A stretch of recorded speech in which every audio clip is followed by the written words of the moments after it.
पत्रकार परिषदेमध्ये सर्व प्रिंट तथा इलेक्ट्रॉनिक माध्यमांच्या प्रतिनिधींचं मनपूर्वक स्वागत आहे। ही पत्रकार परिषद मी सुरू करण्याच्या आधी अत्यंत जबाबदारीने दोन मुद्दे सांगितले पाहिजेत।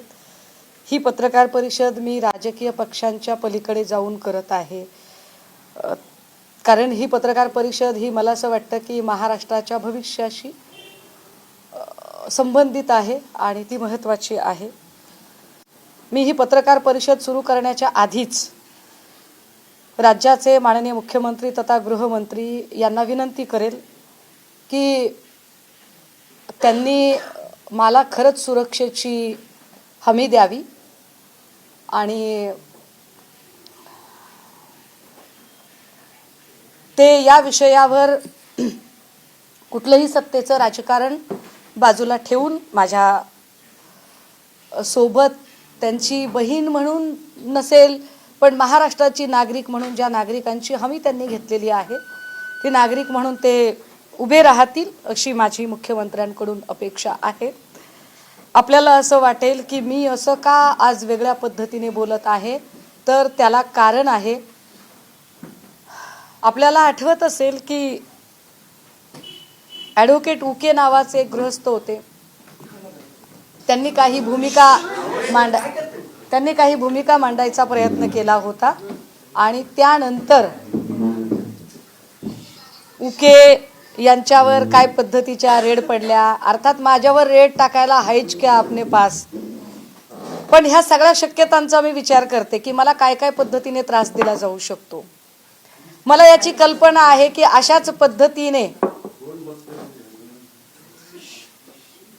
नवाब मलिकजी यांनी काही मुद्दे समोर आणले होते। नंतर नवाब मलिकजींच्या सोबत काय झालं हे उभ्या महाराष्ट्राने बघितलेलं आहे आणि उभ्या महाराष्ट्राने नवाब मलिकजींच्या अगदी 85% किडनी डॅमेज होईपर्यंत, त्यांच्या लिव्हरला प्रॉब्लेम होईपर्यंत आणि नंतरचा सगळा पट आपल्या सगळ्यांना कल्पना आहे। त्यामुळे हे सुरक्षेचे 2-3 मुद्दे मांडले। यानंतर जरा महत्त्वाच्या विषयाकडे येते।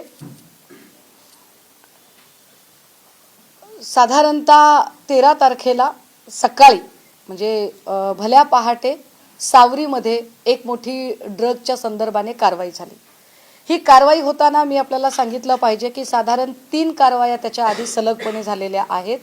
याच्यामध्ये 11 तारखेला जी कारवाई झाली होती ती एकाच वेळेला वर्धा आणि मुलुंड या ठिकाणी झाली होती। मुलुंडला जी कारवाई झाली त्यातनं जे काही धागेदोरे मिळाले त्या धागेदोरे घेऊन पुढे पुण्याला कारवाई झाली। पुण्यामध्ये राष्ट्रवादी काँग्रेस अजित पवारजी यांच्या पक्षाचा पदाधिकारी असणारा विशाल मोरे याला ताब्यात घेतलं गेलं। माझ्या माहितीप्रमाणे विशाल मोरेला अजून त्याचा जामीन झालेला नाही, तो आत आहे आणि विशाल मोरेची चौकशी सुरू झाली। विशाल मोरेकडून काही माहिती मिळाली आणि विशाल मोरेच्या माहितीच्या आधारे एक दुसरी कारवाई झाली। ती कारवाई होती सावरीमधली। सावरी हे गाव कुठं आहे, तर सावरी हे गाव साधारणतः साताऱ्यापासून 40 किलोमीटर अंतरावरचं हे गाव आहे। सावरी गाव हे बामनोलीच्या जवळ असणारे गाव आहे। या गावाच्या संबंधाने मी जरा गावाचे लोकेशन आधी आपल्याला दाखवलं पाहिजे। अर्थात हे आपण टीव्हीला वगैरे बघितलेलं आहे लोकेशन। हा पूर्ण मावशीचा परिसर आहे सातारा जिल्ह्यातला। या परिसरामध्ये एक भाग आहे,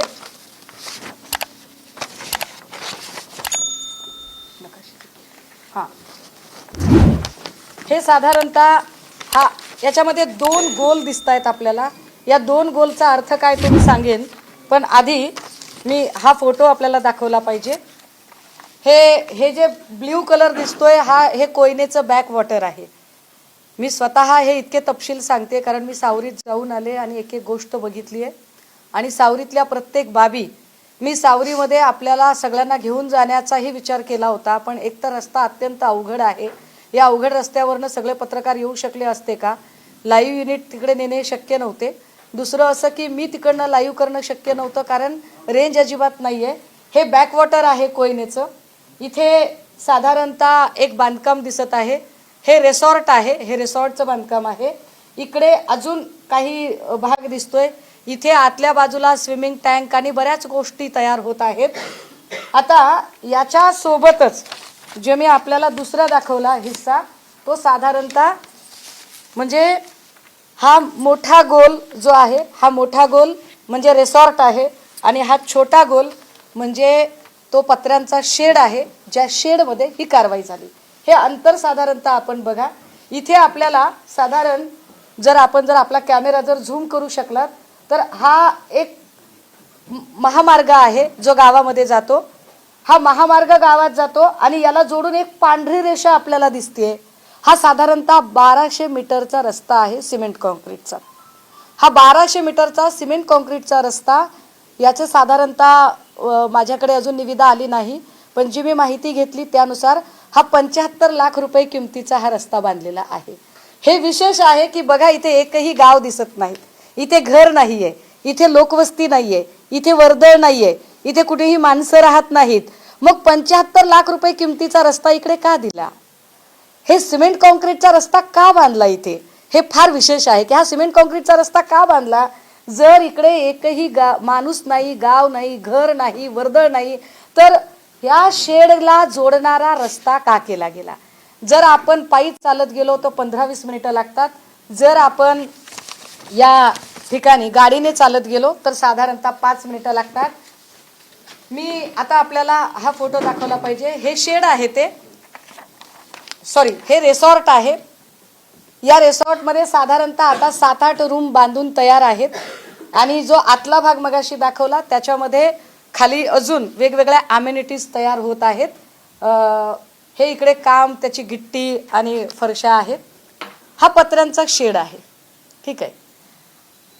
इकडे एक डस्टर गाडी थांबलेली आहे जी कारवाईसाठी गेलेली होती. आता कारवाईसाठी गाडी गेली होती आणि ही साधी गाडी आहे.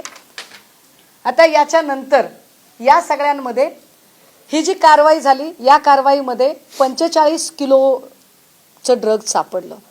या 45 किलोमध्ये मी आपल्याला त्याची किंमत थोडी हायलाईट केली पाहिजे. मी काही लोकांना विचारत होते आणि मी काल अख्खा दिवस त्याची माहिती घेत होते. साधारणतः 52 ग्रॅम जर ड्रग्ज घ्यायचा असेल तर 52 ग्रॅम ड्रग्जला 10 लाख रुपये लागतात. 52 ग्रॅम ड्रग्जला जर 10 लाख रुपये लागतात तर 45 किलो ड्रग्जला किती? तर ते साधारणतः 115 कोटी रुपये होतात. 115 कोटी रुपयाचं ड्रग्ज या ठिकाणी सापडलं आणि ही बातमी फारशी काही हायलाईट होत नाही, हे विशेष. बरं, आता ही माहिती मी तुम्हाला देते, ही इंटर रिलेट कशी होते बरं? तर मी सांगितलं पाहिजे की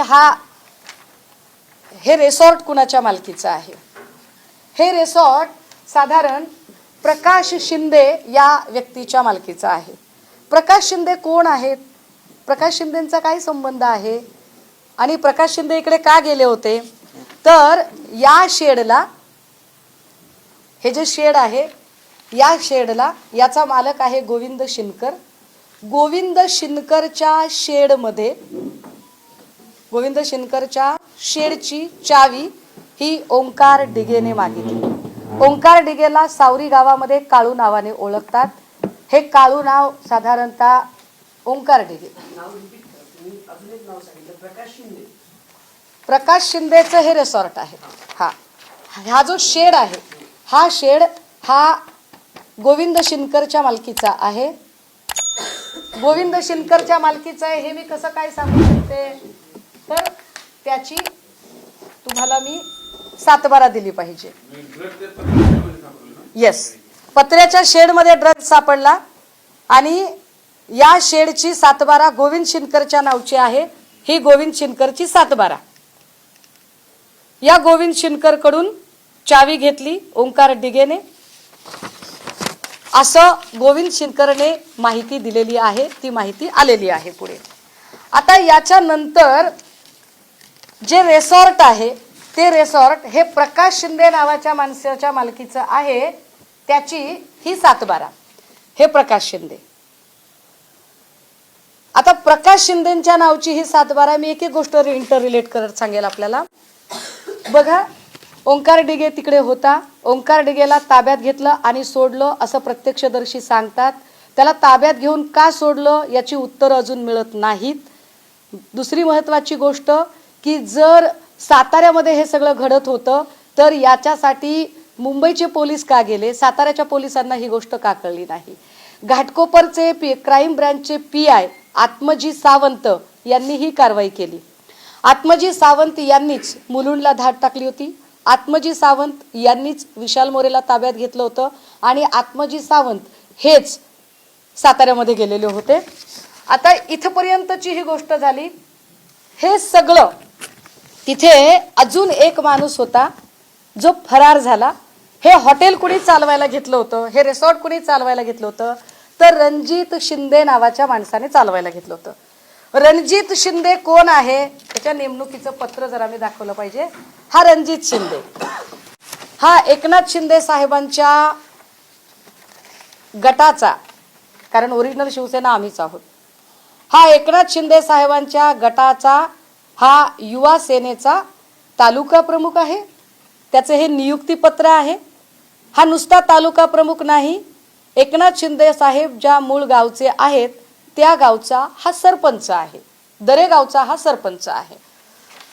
मी खुलासे अजून करत जाईन. मी म्हणून म्हटलं की माननीय मुख्यमंत्र्यांनी मला सुरक्षा दिली पाहिजे. या सगळ्या संबंधाने काही गोष्टी त्यानंतर पुढे आल्या की 45 किलो ड्रग सापडलेला होता, पण ओंकार डिगे ताब्यात घेऊन का सोडण्यात आला. हा जो रणजित शिंदे आहे, हा रणजित शिंदे कुठे आहे, काय झालं त्याचं नेमकं. रणजित शिंदेच्या संबंधाने मी अजून एक माहिती आपल्याला दिली पाहिजे. ती माहिती अशी की तो दरेगावचा तर सरपंच आहेच आहे, पण रणजित शिंदे हा ते हॉटेल चालवत होता. हे हॉटेल त्याने का चालवावं, त्याचा काय संबंध आहे आणि प्रकाश शिंदे नेमके कोण आहेत. तर the most important thing, the suspense of the story, Prakash Shinde हे माननीय मुख्यमंत्री उपमुख्यमंत्री एकनाथ शिंदे साहेब यांचे सख्खे भाऊ आहेत. प्रकाश संभाजी शिंदे हे एकनाथ संभाजी शिंदे यांचे सख्खे भाऊ आहे. एकनाथ संभाजी शिंदे यांचे दुसरे बंधू सुभाष संभाजी शिंदे. काही लोक म्हणतील की तुम्ही चुकीची माहिती सांगताय. मला असं वाटतंय की आपण ती विकिपीडियाला सर्च करावी, आपण ती क्रॉस टॅली करावी. ठाण्यामधून 2017ला प्रभाग क्रमांक 17 मधून यांनी नगरसेवक पदाची निवडणूक लढवलेली होती. ही त्यांची वडिलोपार्जित सातबारा आहे. या वडिलोपार्जित सातबाऱ्यामध्ये सुभाष संभाजी शिंदे आणि प्रकाश संभाजी शिंदे हे दोघे जण एकत्र दिसतात वडिलोपार्जित सातबाऱ्यामध्ये. ही वडिलोपार्जित सातबारा बघताना अजून एक गोष्ट स्पष्ट व्हावी की पोलिसांच्या रेकॉर्डवर आलेली गोष्ट अशी आहे की या शेडमध्ये 3 लोक राहत होते. या 3 लोकांची नावं काय आहेत बरं, तर या 3 लोकांची नावं जरा मी आपल्याला सांगितली पाहिजेत. त्यातलं एक नाव आहे कायम नजर अब्बास सय्यद. दुसरं नाव आहे हबीजुल फक्रुल इस्लम, राहणार लहरीघाट पोस्ट सेतू याकडी, जिल्हा मोरीगाव, आसाम. आणि तिसरं नाव आहे राजिकुल खलीलुल रहमान. आता ही 3 माणसं या शेडमध्ये कशी आली, आसामहून इकडे कशी आली, कुणी आणलं असेल बरं त्यांना इकडे. ह्या सगळ्यांची उत्तरं शोधली पाहिजेत कुणीतरी. 45 किलो ड्रग्ज नुसतं तिथे सापडलं म्हणजे खूप सारं ड्रग्ज असेल. कुणी आणलं त्यांना. ह्याच्यातले काही बांगलादेशी आहेत असं म्हटलं जातंय. बांगलादेशी आलेत, अहो एरवी शोधून शोधून काढतात. मग आता किरीट सोमय्या, राणा राणे, कंगना रनौत, वेर आर दे, हे सगळे लोक कुठे आहेत. ते का प्रश्न उपस्थित करत नाहीयेत की ही 3 लोक इथे का आली. बरं ही 3 लोक कसलं काम करत होती, ही लोक कसं, हा याचा एकाचा पत्ता आसामचा आहे. काल हर्षवर्धनजी सपकाळ साहेब यांनी असं म्हटलंय की हे बांगलादेशी आहेत. हे बांगलादेशी आहेत की नाही हे अजून पोलीस स्पष्टपणे सांगू शकतील. पण अतिशय महत्त्वाची आणि स्फोटक गोष्ट ही आहे की या संबंधाने तुषार दोशींनी काही बातमी लपवलेली आहे, काही माहिती लपवलेली आहे. माहिती काय लपवली आहे तुषार दोशींनी? तुषार दोशींनी ही माहिती लपवली की प्रकाश शिंदे नेमका कोण आहे. तर प्रकाश शिंदेचा संबंध काय, तर पोलिसांनी जी माहिती दिली होती आणि पोलिसांनी जे म्हटलं होतं आणि ज्याच्यानुसार अनेक ठिकाणी बातम्या आलेल्या आहेत, हे मी सांगितलं पाहिजे आवर्जून. कारण मी ड्रगच्या रॅकेटवर गेली 3 वर्ष काम करते आणि 3 वर्ष काम करताना शंभूराज देसाईंनी माझ्यावर अब्रू नुकसानीची केस 20 टाकायची भाषा केली. मी घाबरत नाही तुमच्या केसेसना, कारण प्रश्न इथल्या युवा पिढीच्या भविष्याचा आहे. या शेडमध्ये नेमकं असं काय काम चालत होतं, हे मध्ये एक दोन महिने गायब होते, पण हे 1.5-2 वर्षांपासून होते असं स्थानिक सांगतात. हे लोक बाहेर येत नव्हते. हे बांगलादेशी का असावेत असं का वाटतं, यावर जेव्हा मी काल स्थानिकांशी बोलत होते तेव्हा स्थानिक सांगत होते की यांच्या चेहऱ्याची ठेवण भारतीय लोकांसारखी नाही. या लोकांच्या चेहऱ्याची ठेवण वेगळी दिसते, त्यामुळे हे वेगळ्या लोक वाटत असतील. मग हे काम काय करत होते, हे तिकडे खोदकाम करत होते का, हे तिकडे बांधकाम करत होते का, हे तिकडे काही खाणीचं वगैरे काम करत होते का, मग ते काम दिसलं का नाही. आता पोलीस रेकॉर्ड आणि बातम्या आणि काल हर्षवर्धनजी बोलले त्याच्यानुसार या 3 लोकांना जेवण कुठून जात होतं, तर या 3 लोकांना जेवण या हॉटेलमधून जात होतं. जे हॉटेल प्रकाश शिंदे यांचं, जे हॉटेल रणजित शिंदेने चालवायला घेतलं, जे हॉटेल रणजित शिंदे हा दरेगावचा सरपंच आणि युवा सेनेचा तालुका प्रमुख. आता प्रश्न असा निर्माण होते की असं पंचतारांकित रिसॉर्ट तयार होत आहे आणि अशा रिसॉर्ट मधलं जेवण 3 कामगारांना परवडलं कसं काय. 3 कामगारांना परवडतं कसं हे जेवण, की रोज इकडनं जेवण जाते. असं आपण गृहीत धरू की हे 100 रुपयाला ताट असेल तर 100 रुपयाला ताट द्यावं. इतकी वाईट अवस्था या रिसॉर्टच्या मालकावर कशी काय आली की त्यांनी 100 रुपयाचं ताटाचं जेवण त्यांना द्यावं. माहिती माझी नाही, ही माहिती पोलिसांच्या तपासातली माहिती आहे. फार याच्यापेक्षा अजून काय स्फोटक असू शकतं, तर याच्यापेक्षा स्फोटक ही गोष्ट आहे की कुठलीही FIR ही पब्लिकली असली पाहिजे. FIR हे पब्लिक डॉक्युमेंट आहे. ऑनरेबल कोर्टाने या संबंधाने एक निर्वाळा दिलेला आहे. त्या निर्वाळ्यात असं म्हटलेलं आहे की it has been held in the about judgment by the honourable जज of Bombay High Court that FIR when recorded is a public document. Moreover, when the copy of the FIR is forwarded to the court and the same is registered by court is also becomes a public document and hence the police officer are bound to furnish certified copy of the FIR U/S 76 of the Indian Evidence Act. However, it is copy thereof. Therefore, direction has been given to all police officers in Mumbai city to furnish of the FIR to the accused on application. की FIR हे public document आहे आणि police are only the custodial of that FIR. They are not the owner of FIR. Police हे मालक नसतात, त्यांच्या कस्टडीमध्ये FIR असते आणि अशी FIR ही कुणालाही मिळायला हवी. किंबहुना आत्ता ऑनलाईन पद्धतीने प्रत्येक FIR ही ऑनलाईन टाकणं भाग आहे. मात्र मी आपल्याला आवर्जून सांगितलं पाहिजे की या सगळ्यांच्या संबंधाने ही जी प्रेस नोट पोलिसांनी काढली हे फार विशेष आहे. बघा, पोलिसांनी पहाटे कारवाई केली, पोलिसांनी प्रेस नोट काढली. पोलिसांच्या प्रेस नोटमध्ये 45 किलोच्या ड्रगचा विषय आला, पण पोलिसांच्या या प्रेस नोटमध्ये जी 3 नावं मी वाचली, 3 नावं याच्यात नाहीयेत. ती 3 नावच याच्यात नाहीयेत. मी FIR शोधण्यासाठी जंगजंग पछाडलं. मी 2 दिवसांपासून, मला उशीर का लागतोय, 13 तारखेपासून आज 17 तारीख, मी 4 दिवस झाला हैराण आहे आणि मी काहीही प्रयत्न केले. अगदी मी हीच 3 नावं ही बांगलादेशी आहेत की नाही ती त्यांनी सांगावं, आम्हाला काही माहित नाही.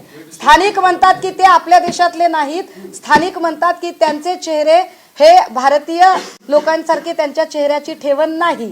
त्यांची नावं तिथे जी लोक जमली होती धाड टाकताना त्यांच्या समोर, पंचांच्या समोर जी नावं आली होती ती 3 नावं होती. I repeat once again.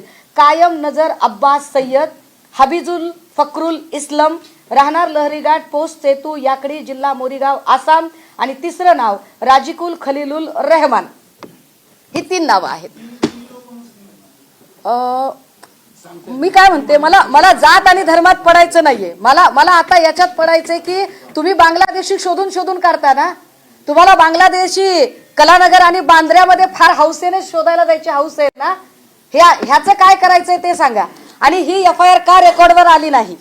He FIR, दादा एकच मिनिट तुम्ही प्रश्न विचारा सगळे, मी तुम्हाला उत्तर देते. मला फक्त एवढं फिनिश करू द्या, एकदा लिंक करू द्या सगळी स्टोरी. ही FIR ऑनलाईन का दिसत नाही? आपल्याकडे ऑनलाईन फक्त 2 प्रकारचे FIR दिसत नाहीत. लहान बाळांशी संबंधित गुन्हे आणि महिलेचा विनयभंग किंवा बलात्काराची केस असेल तर FIR दिसत नाही. बाकी कुठलीही FIR अशा पद्धतीने लपवता येत नाही. पण ही पहिली वेळ नाही. अमृता फडणवीस यांनी अनिक्षा जयसिंघानीच्या विरोधात केलेली FIR ती सुद्धा ऑनलाईन उपलब्ध नाही. म्हणजे सरकारशी संबंधित जेव्हा FIR असतात तेव्हा त्या FIR मिळत नाहीत. हे फार विशेष आहे की अमृता फडणवीसांनी अनिक्षा जयसिंघानीच्या संबंधाने केलेली FIR, ज्या FIR ला सभागृहात ऑन फ्लोअर अजितदादांनी प्रश्न विचारला आणि ऑनरेबल चीफ मिनिस्टर यांनी उत्तर दिलं, तीही FIR नव्हती. आता यामध्ये जे हॉटेल आहे, आता असं म्हणतील की हे हॉटेलच नाहीये बाबा, है की नाही? हे हॉटेल नाहीये, हे तर प्रायव्हेट रिसॉर्ट आहे. प्रायव्हेट रिसॉर्ट असेल तर माझा प्रश्न की प्रायव्हेट रिसॉर्ट वरून या लोकांना जेवण कसं गेलं? आणि जर हॉटेल आहे तर हॉटेलशी संबंधित पुन्हा मला अजून काही प्रश्न विचारायचे आहेत. हॉटेलशी संबंधित आता हे हॉटेलच आहे, हे कमर्शियल हॉटेल आहे, हे मी आपल्याला सांगू शकते. ते असं की या हॉटेलचं नाव हे हॉटेल तेज यश असं आहे. तेज यश कोण आहेत बरं? तर तेज आणि यश ही प्रकाश शिंदे यांची 2 मुलं आहेत.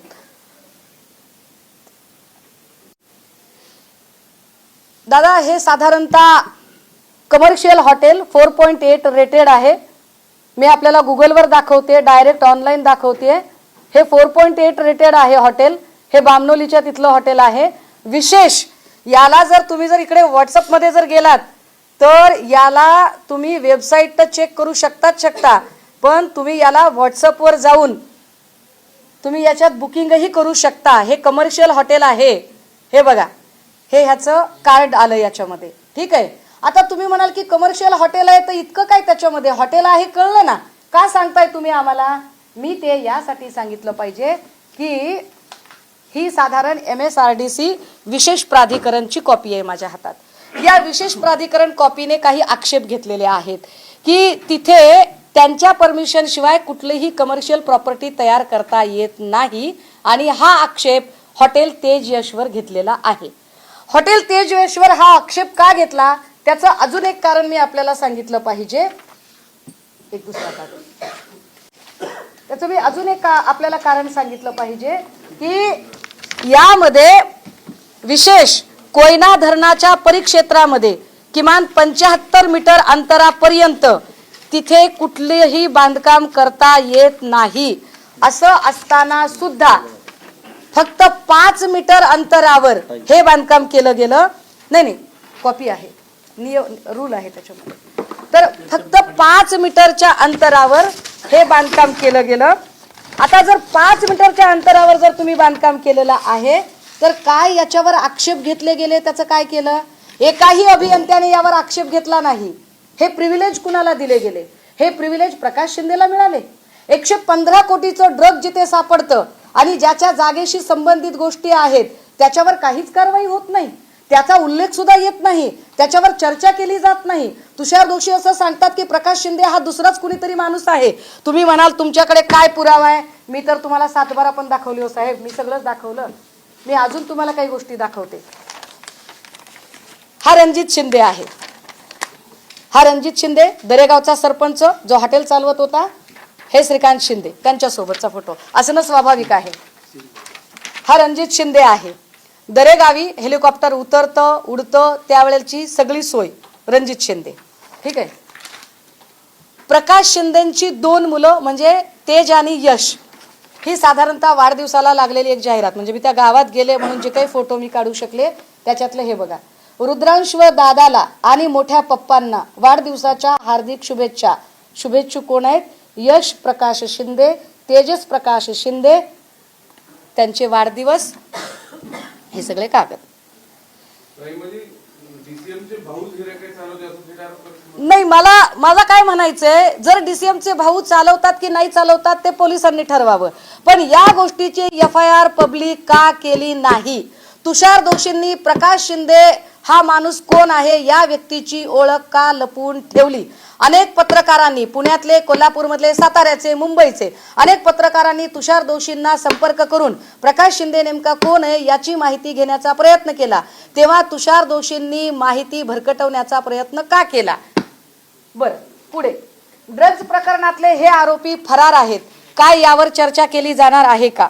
महानगरपालिकाचे इलेक्शन तोंडावर आहे, तुम्ही सगळे महानगरपालिका फार सुरक्षित आणि अत्यंत चांगल्या वातावरणामध्ये, आम्हाला सुरक्षित हातांमध्ये पालिका द्यायची वगैरे, हे सुरक्षित हात कसे समजायचे की जर गृहमंत्री याची FIR, याचा कॉग्निझन्स का घेतला जात नाही? याची FIR कुठे आहे? FIR झाली की नाही झाली? आत्मजी सावंत यांच्यावर दबाव आलेला आहे का? आत्मजी सावंत त्याच्यानंतर PI आत्मजी सावंत ज्यांनी रेड केली होती ते याच्यानंतर काहीही बोललेले नाहीत. अशी कुठे प्रेस नोट असू शकते का की ज्या प्रेस नोट मध्ये काही तपशीलच नाही दिलेले? अरे मग घेतली तरी कशाला? प्रेस नोट घेतली कशाला? तुम्ही पत्रकार परिषद घेतली कशाला आणि कारवाई तरी कशाला केली? म्हणजे याचा अर्थ कारवाई करायला गेले होते पण त्यांना कल्पनाच नव्हती की पुढे काय वाढून ठेवलेलं आहे, आणि नंतर मात्र त्यांनी या सगळ्यातनं वॉकआउट करायचा प्रयत्न केला का? मी जरा पोलिसांची प्रेस नोट पुन्हा एकदा वाचून दाखवू का? दिनांक 9/10/2025 रोजी गुन्हा प्रशासन शासन कक्ष 7 यांच्याकडून मुलुंड पश्चिम मुंबई येथे 2 इसमांकडून 136 ग्रॅम MD मॅफेड्रॉन हा अंमली पदार्थ जप्त करण्यात आला होता. सदर बाबत विस्था गु र क्रमांक 165/225 2025 कलम 8 क 22 क 29 NDPS ऍक्ट अन्वये गुन्हा दाखल करण्यात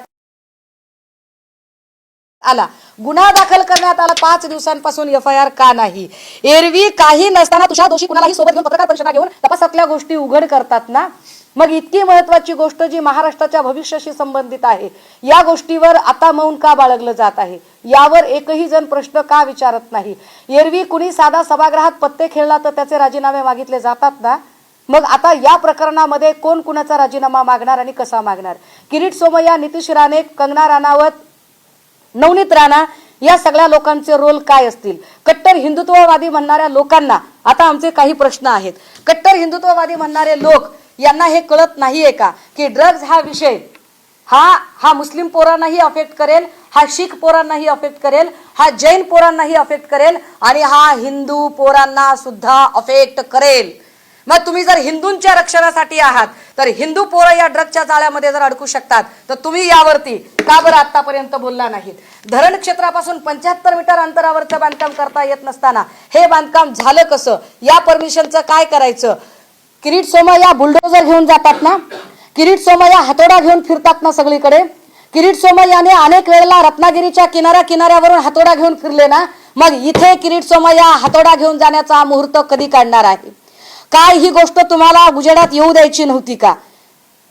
तुमच्याकडे म्हणजे मी म्हटलं की हे पक्षीय राजकारणाच्या पलीकडे नेलं पाहिजे, पण निवडणुकांमधला पैसा आणि या ड्रग्ज मधून आलेला पैसा या दोन्हींचा कुठे काही संबंध आहे का? शोधणं काम पोलिसांचं आहे. मी फक्त प्रश्न निर्माण करते आणि मी प्रश्न अत्यंत तार्किक पद्धतीने विचारते. हे तार्किक पद्धतीने विचारलेल्या प्रश्नांची उत्तरं पोलिसांनी दिली पाहिजे. रणजित शिंदे हा शिंदे साहेब मुख्यमंत्री होण्याच्या आधी हा मुंबईत राहत होता. एरवी लोक खेड्यातून शहराकडे जातात.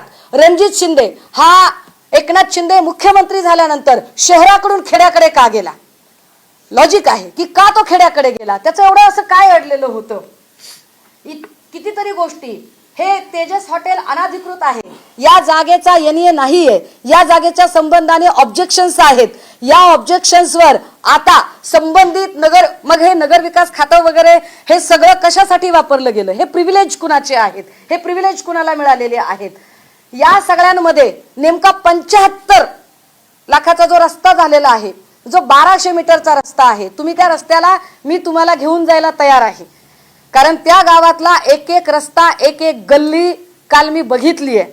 मी जाताना काही पत्रकारांशी बोलायचा प्रयत्न केला होता, तेव्हा अनेक पत्रकारांनी ही गोष्ट ताई वर्कआउट होऊ शकत नाही असं सांगितलं. मला असं वाटलं की तरीही मी गेलो पाहिजे. मला कल्पना नाही की आता जे काही मी बोलते हे किती ठिकाणी ऑनलाईन दिसत असेल, किती ठिकाणी ऑन एअर गेलं असेल, आय डोंट नो. परंतु ही गोष्ट तितकीच महत्वाची आहे की महाराष्ट्राच्या भविष्याची जर खरंच चिंता असेल आणि लोकशाहीचा चौथा खांब म्हणून आपण सगळ्यांवर माझा विश्वास आहे, आपल्या सगळ्यांबद्दल मला आदर आहे आणि आपण सगळ्यांनी हा विषय उचलला पाहिजे, सांगितला पाहिजे, बोललो पाहिजे की या राज्याच्या उपमुख्यमंत्र्यांच्या भावाच्या हॉटेलचा संदर्भ पोलिसांनी का घेतला होता, काय संबंध होता नेमका. आणि जर ते म्हणतील की दोन प्रकाश शिंदे वेगळे आहेत तर मी वडिलोपार्जित सातबारा दाखवली, मी सगळ्या प्रकारचे फोटो दाखवले, तुम्ही विकिपीडिया सर्च करा, मी याच्या पलीकडे जाऊन त्याच्या संबंधाने असणारी माहिती की प्रकाश शिंदेची दोन शिंदे आहे, मी एक माहिती व्हेरीफाय करून 4 दिवस त्याच्यावर माथापच्ची केल्यानंतर इथपर्यंत पोहोचली आहे. मला माहित नाही की माझ्या पाठीशी कोण उभे राहील की नाही, परंतु लढणे माझा धर्म आहे, मी लढलं पाहिजे. कारण मी ज्या कॉज साठी राजकारणात आहे ते कॉज जर मी करू शकत नसेल तर थू असेल माझ्या जिंदगीवर, त्यामुळे मी बोललं पाहिजे. हर्षवर्धनजी म्हणाले की कुणीतरी ठाण्याचा माणूस, हर्षवर्धनजी कुणीतरी ठाण्याचा नाही, ठामपणे नाव घ्या, ठामपणे बोला. आपण सगळेजण आपण सत्याग्रही आहोत, आपण सेवा दलाच्या चळवळीतनं आलेलो आहोत, तुम्ही सेवा दलाच्या, मी सेवा दलाच्या चळवळीतनं. मला कल्पना आहे तुम्ही लढणारे आहात, तुम्ही माझ्या पाठीशी उभे राहणारे आहात. पक्षीय राजकारण बाजूला ठेवूया, पण सगळ्या पक्षातल्या लोकांनी या मुद्द्यावर आलं पाहिजे एकत्रित. एकाच वेळेला 3 कोटीची कॅश सापडली त्या ठिकाणी असं काही बघणारे लोक सांगतात, खरं खोटं आम्हाला माहित नाही, खरं खोटं आम्हाला माहित नाही, पण 3 कोटीची कॅश सापडली असं सांगतात, एवढा मोठा ड्रग साठा सापडला असं सांगतात. हे सगळं कसं झालं, काय झालं इतक्या आडवळणावर. म्हणजे जो रस्ता मी दाखवते किंवा जे मी घाट रस्ता दाखवते की अरे ते किती किती इतक्या आडवळणावर तिकडे कसं काय कोणाचं लक्षच गेलं नाही, पण ती हद्द नेमकी एकनाथ शिंदेंचीच कशी काय येते, कशी काय येते. अजूनही रणजित शिंदे फरार कसा होऊ शकतो आणि ओंकार डिगेला ताब्यात घेऊन का सोडून दिलं. MH46 BO 2828 ही गाडी कुणाची आहे, गाडी तुम्ही शोधा. MH11 व्हाईट कलरची इर्टिगा गाडी ओंकार डिगेला घ्यायला आली होती असं प्रत्यक्षदर्शी सांगतात. गावातले भीती वाटते त्यांना, त्यांच्या जीवाची भीती वाटते. स्थानिकचे पत्रकार सांगतात, कितीतरी लोक, पण ते म्हणतात ताई आमचं नाव नको यायला, आम्हाला भीती वाटते ताई. MH11 पांढऱ्या रंगाची इर्टिगा ओंकार डिगेला घ्यायला आली होती, पोलिसांच्या समोर ओंकार डिगे गाडीत बसून गेला असं प्रत्यक्षदर्शी सांगतात. यावर पोलिसांचं काय म्हणणं आहे, कुणी सोडलं, काय केलं, यावर कधी बोलायचं आहे. गुडी गुडी गुडी गुडी सगळं. ओंकार डिगे याच्यावर याच्या आधी पोक्सोचा गुन्हा दाखल होता राहिला असं प्रत्यक्षदर्शी सांगतात. ओंकार डिगे हा थोडासा गुन्हेगारी स्वरूपाचा आहे, विकृत थोडासा आहे. मला वाटते आज पुढारीने यावर एक बातमी केलेली आहे, सकाळने बातमी केली, विशेष सकाळची एक बातमी अजून महत्वाची. आणि ह्या सगळ्या पेपर मी या सगळ्या लोकांची आभारी आहे. मला याच्यात काही कुणाचं ऍडव्हर्टायझिंग करणं, मार्केटिंग करणं हे काही माझ्या डोक्यातच नाहीये, परंतु याचे संबंध आंतरराष्ट्रीय तस्करीशी आहेत. काहीतरी मी आता नाव विसरले, ते सलाम सलीम लोढा असं काहीतरी नाव आलं ते. तर ह्या आंतरराष्ट्रीय तस्कराशी संबंध या घटनेचा आहे असं सांगितलं जातंय. हा ओंकार डिगे जो फरार आहे, सावरीतील जागा नाही हे नाही तर हे काय आहे गौड बंगाल, आणि यावर इतकी गोपनीयता का पाळली जाते. अनिक्षा जयसिंघानीचं प्रकरण अशाच पद्धतीने दडपलं गेलं. आणि होय, मी पुन्हा अनिक्षा जयसिंघानी प्रकरण काढेल, मी पुन्हा गोविंद शिनकरवर बोलेल, मी पुन्हा ओंकार डिगे, रणजित शिंदे, प्रकाश शिंदे यांच्यावर बोलेल. यानंतर या क्षणानंतर मला काटा जरी मोडला तरी संपूर्ण पत्रकार परिषदेत सगळ्या पत्रकारांच्या समोर हे मी सांगितलं पाहिजे की त्याची जबाबदारी आज पत्रकार परिषदेत मी जेवढी नावं उच्चारलेली आहेत त्या प्रत्येकाची ती जबाबदारी असेल.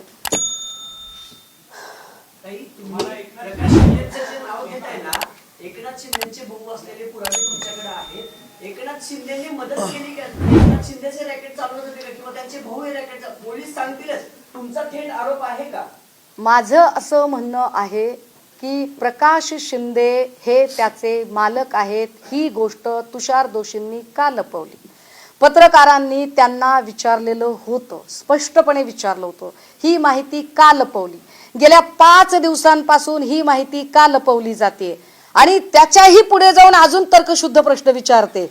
असं गृहीत धरू की नाही बाबा तो प्रकाश शिंदे दुसरा कुणी आहे, ओके, मी माफी मागते सगळ्यांच्या समोर. तो प्रकाश शिंदे कोणी दुसरा आहे. मग 115 कोटीचं ड्रग जिथे सापडतं आणि ज्याच्याशी संबंधित की या हॉटेलमधून जेवण जात होतं आणि या हॉटेलच्या 7-12 प्रकाश शिंदे नावाच्या माणसाच्या नावावर आहेत, त्या प्रकाश शिंदेचा साधा उल्लेख किंवा त्या प्रकाश शिंदेला का सोडून दिलं, का त्याला अटक केली नाही? जर तो साधा माणूस आहे तर का अटक केली नाही? मी प्रत्येक प्रश्न लॉजिकल आपल्याला विचारते. आता कुणी साले म्हटलं तर राजीनामा, अमेडिया कंपनीत, अर्थात मी काही यांची बाजू घेत नाहीये. मला अजित पवारांशी देणं घेणं नाही, मला देवेंद्र फडणवीसांशी घेणं देणं नाही. पण मोहोळांचा राजीनामा मागता पार्थ पवारचा राजीनामा मागितला होता. आता पार्थ पवार आणि मोहोळ या दोघांचा तर राजीनामा घेतलाच पाहिजे. पोराचं नाव येतंय म्हणून जर बापाचा राजीनामा मागितला जातो तर त्याच न्यायाने भावाचं नाव येतं म्हणून भावाचा राजीनामा मागितला पाहिजे. अपेक्षा आहे की या राज्यातले किती आमदार किती खासदार या राजीनाम्याची मागणी करतात, ज्यांना महाराष्ट्राच्या भविष्याची चाड असेल. मी पक्षीय राजकारणाच्या पलीकडे जाऊन सांगते आणि फार द्वेषाने सांगते. ज्यांना महाराष्ट्राच्या भविष्याची चाड असेल, ज्यांना महाराष्ट्रातल्या पोरांचं एक निरोगी आयुष्याची चाड असेल, असे किती आमदार आणि किती खासदार ठामपणे या राजीनाम्याची मागणी करतात.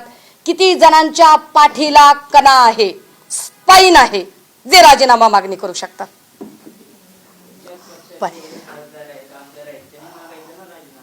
अरे माझा तर पक्ष मागेल. मी भाजप सेना सगळ्यांनाच म्हणते. काँग्रेसने याच्यामध्ये पत्रकार परिषद घेतली तुमच्या माहितीसाठी. काँग्रेसने यामध्ये हर्षवर्धनजींनी यावर पत्रकार परिषद घेतली. माझ्या माहितीप्रमाणे विजयजी वड्डेट्टीवार यांनी पण त्यावर काहीतरी उवाच केलेला आहे. माझ्या पक्षाकडून आम्ही आज बोलतोय त्याचं कारण हे की जोपर्यंत हातात डॉक्युमेंट येत नाहीत तोपर्यंत बोलू नये.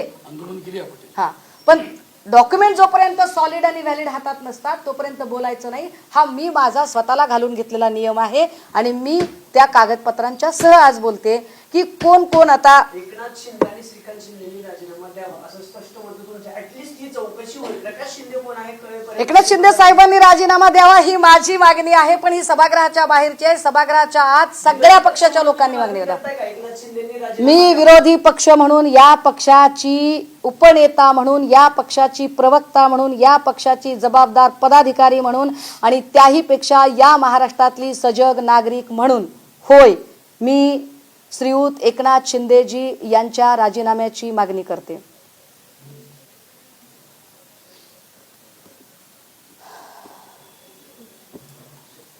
ओके, मी आरोप करत नाहीये दादा, मी आरोप करत नाहीये. मी काय म्हणते की हा कोण प्रकाश शिंदे ते शोधा ना. का तुम्ही याच्याबद्दल गोपनीयता बाळगली? मी तर काही कागद दाखवली तुम्हाला. मग हा दुसरा प्रकाश शिंदे आहे का? तो कोण आहे तर दाखवा मला. मी वडिलोपार्जित 7-12 दाखवली आपल्याला दादा. ही वडिलोपार्जित 7-12 आहे. याच्यामध्ये एक 7-12 इकडे अजून. हा, ही वडिलोपार्जित 7-12 आहे. या वडिलोपार्जित 7-12 प्रकाश संभाजी शिंदे आणि सुभाष संभाजी शिंदे ही 2 नावं येतात. प्रकाश शिंदेच्या पोराची नावं म्हणजे जे एकनाथ शिंदेचे भाऊ आहेत त्यांच्या मुलांची नावं ही तेज आणि यश आहेत. तेज यश हे हॉटेल तेज यशचा ब्रँड आहे. हा ब्रँड अनेक ठिकाणी याचे हॉटेल्स आहेत. आता जर याच्या उपर जर म्हणणं असेल की नाही ही व्यक्ती वेगळी आहे तर चला तेही मान्य करते. असं म्हणणं आहे का की ह्याच्यापेक्षा वेगळी व्यक्ती आहे, चला ती व्यक्ती दाखवा. बाप दाखवा नाही तर श्राद्ध करा. बोला. गोविंद शिनकरच्या नावाचा आहे. घ्या, तुम्हाला 7-12 पाहिजे असेल तर घ्या. नाही, गोविंद शिनकरचा काही संबंध नाहीये. गोविंद शिनकरने जो जबाब दिला किंवा गोविंद शिनकरची जी माहिती पुढे येते त्यानुसार त्याचं असं म्हणणं आहे की ओंकार डिगे माझ्याकडे चावी घ्यायला आला, मी त्याला वापरायला दिली. मात्र तो असंही काही ठिकाणी सांगतो की ओंकार डिगेला मी भाडे तत्वावर जागा दिली होती, असं ह्या गोविंद शिनकरचं म्हणणं आहे. गोविंद शिनकरचा हा 7-12 आहे. ओंकार डिगेचं नाही, पण फरार रणजित शिंदे हा दरेगावचा सरपंच आहे. रणजित शिंदे हा ते हॉटेल चालवायचा. पोलिसांनी हीच गोष्ट पोलिसांनी पण प्रेसमध्ये आणि इतरत्र मला वाटते अनेक वर्तमानपत्रांनी पण ही गोष्ट सांगितली की या 3 लोकांच्या जेवणाची व्यवस्था किंवा त्यांना जेवण जात होतं कुठून तर या हॉटेलमधून जातं, कारण दुसरीकडे कुठं हॉटेलच नाहीये. सगळ्यात महत्त्वाचं की 1200 मीटरचा सिमेंट कॉन्क्रीटचा रस्ता बांधला कशासाठी? हा रस्ता का बांधला तुम्ही? हा रस्ता बांधायची तुम्हाला काय गरज पडली होती तिथे?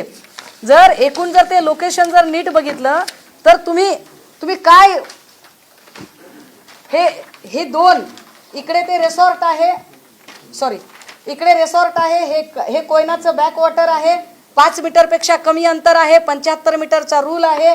मग इकडे तुम्ही हे का केलं?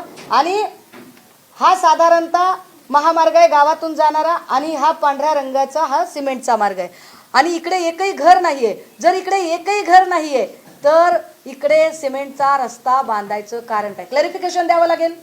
ज्यांनी निविदा काढली, ज्यांनी पैसे खर्च केले, क्लॅरिफिकेशन द्यावं लागेल की हा रस्ता का बांधला गेला. पत्रा शेड पासून हॉटेलपर्यंत नाही, महामार्गाचा जो रस्ता आहे गावात जाणारा त्याच्यापासून ते पत्रा शेड पर्यंत आहे, हॉटेल पासून नाही दादा. नाही, मी एकनाथ शिंदेकडून असं म्हणत नाहीये. मी गेली 3 वर्ष ड्रग्सच्या संबंधाने भांडतेय. ललित पाटीलच्या केसमध्येही मी खूप भांडत राहिले.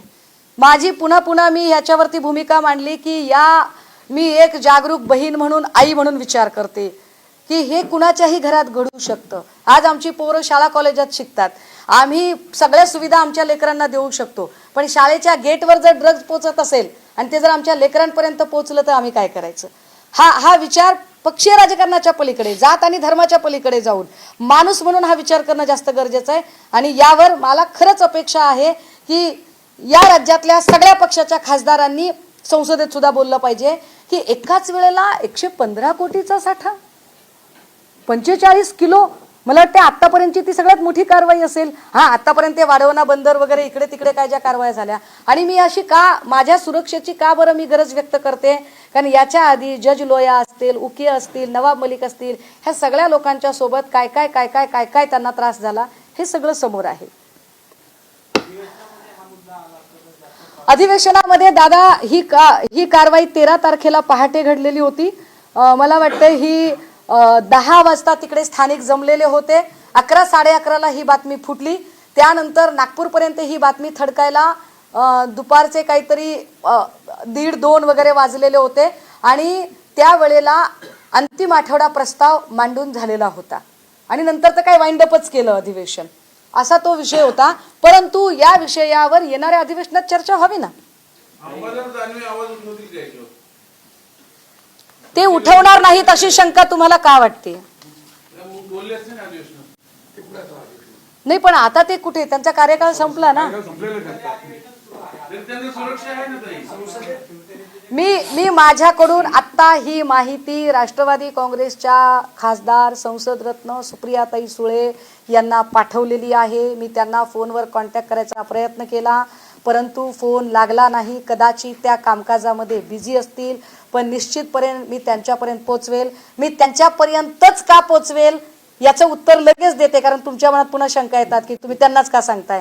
तर एकतर त्या सलगपणे संसद रत्न आहेत, सभागृहात त्यांना बोलायला पुरेसा वेळ मिळतो, त्या मराठी, हिंदी, इंग्रजीमध्ये फार व्यवस्थितपणे मांडू शकतात आणि त्यांनी मांडावं, कारण त्या सुद्धा बहीण, लेक, आई म्हणून अत्यंत संवेदनशील आहेत, त्यामुळे त्याही मांडतील.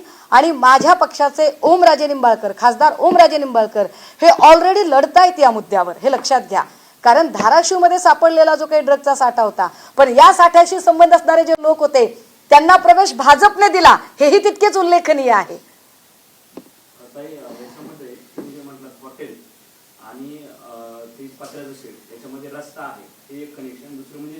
नाही, हॉटेल आणि शेड मध्ये रस्ता नाही. मी पुन्हा क्लिअर करते. महामार्ग, गावात जाणारा महामार्ग, त्याला जोडलेला रस्ता शेडकडे जातो, तो 1200 मीटरचा रस्ता. हॉटेलवरून जेवण 3 लोकांसाठी जात होतं, जे लोक शेडमध्ये राहत होते, अशी माहिती स्थानिकांकडून मिळते. अशीच माहिती वर्तमानपत्र आणि माध्यमांमध्ये आलेली आहे. म्हणून हॉटेल कुठे आहे हे आपण शोधलं, कुणाचं आहे हे शोधलं तर ते प्रकाश शिंदे नावाच्या व्यक्तीचं निघालं. पण प्रकाश शिंदे हे एवढ्या मोठ्या व्यक्तीचे भाऊ आहेत, ही माहिती पोलिसांनी का लपवली, इतका साधा माझा प्रश्न आहे. ओके. गर्जा हिंदुस्तान चॅनलला सबस्क्राईब करा आणि ताज्या घडामोडी जाणून घेण्यासाठी बेल आयकॉनवर प्रेस करा.